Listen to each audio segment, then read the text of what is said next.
If God is real and wants a relationship with us, why is he so hard to find? Why do sincere seekers meet silence? And why does faith feel like guesswork? For many, the absence of God's presence is more powerful than any argument. Theon, you begin. This is not a cold academic question. The experience of divine silence is among the most honest and painful objections to belief in God. If God is real, why does he seem hidden? First, let's be precise. God's hiddenness is not total absence. Billions across history have claimed to encounter the divine, not only mystics and monks, but everyday people. In suffering, in awe, in love, in conscience. The question is not whether anyone has ever sensed God's presence, but why some do and others do not. A theist might offer this: if God wants beings who can freely choose relationship with him, he must preserve what philosophers call epistemic distance. That means leaving the world ambiguous enough that belief is not compelled, yet meaningful enough that belief is rational. Too much presence, and belief becomes coercion. Too little, and belief becomes absurd. The balance matters. A world where God is searchable, but not unavoidably visible, allows for genuine freedom. The freedom to seek, ignore, wrestle, or surrender. That kind of freedom is morally and spiritually significant. It is the difference between a hostage and a lover. Second, hiddenness may serve a purpose beyond proof.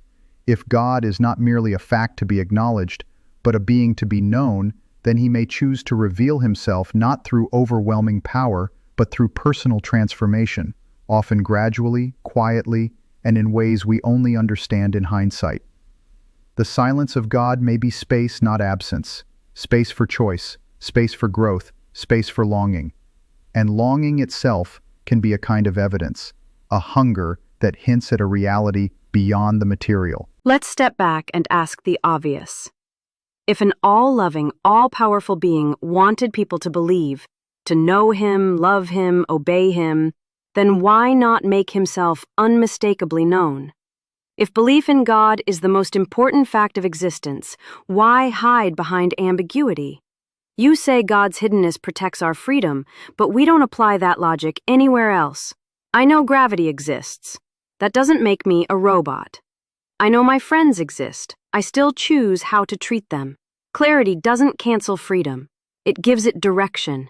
More importantly, people suffer over this. There are sincere seekers, people who beg, cry, and ache for God to reveal himself and receive only silence.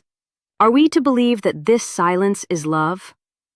You argue that ambiguity makes belief meaningful. I argue it makes faith indistinguishable from self-deception. If people from every religion claim spiritual experiences, often contradictory ones, then hiddenness isn't a feature, it's a problem.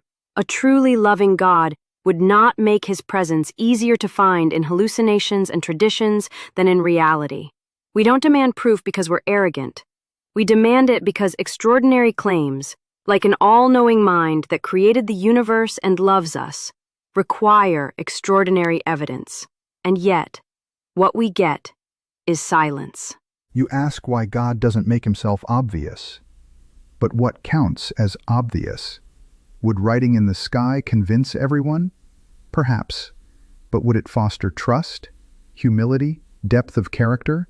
We often act as if we would believe, if only God were clearer. But belief isn't the same as love. Knowing that someone exists doesn't mean you trust them. It doesn't mean you submit your will or open your heart. Maybe God seeks not just belief in his existence, but relationship with his nature. And that requires more than sensory certainty. It requires willingness. Also, you spoke of sincere seekers.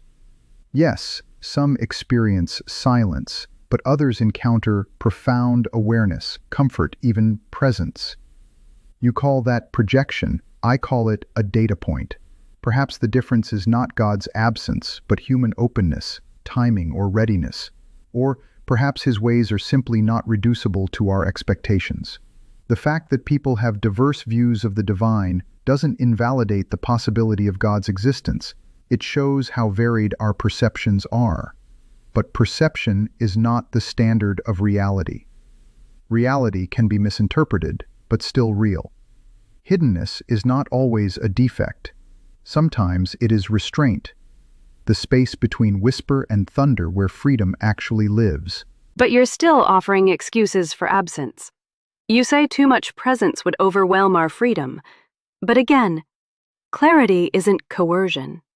I know the law exists, but I'm free to obey or break it.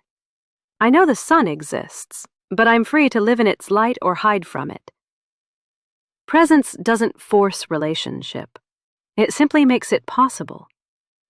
You suggest God's hiddenness protects our moral development, but would a clearer God really prevent virtue, or would he make love stronger, rooted in shared knowledge, not guessing games? And when you say seekers may not be ready or open, that becomes indistinguishable from victim blaming. Now it's our fault God doesn't show up? A parent who hides from their child to encourage independence isn't loving, they're negligent. And when billions of people cry out and hear nothing, when the default state of the universe is silence, that isn't sacred space. That's abandonment dressed up as mystery. You can interpret the silence however you want, but if there's a God behind it, he hides better than the universe he supposedly created.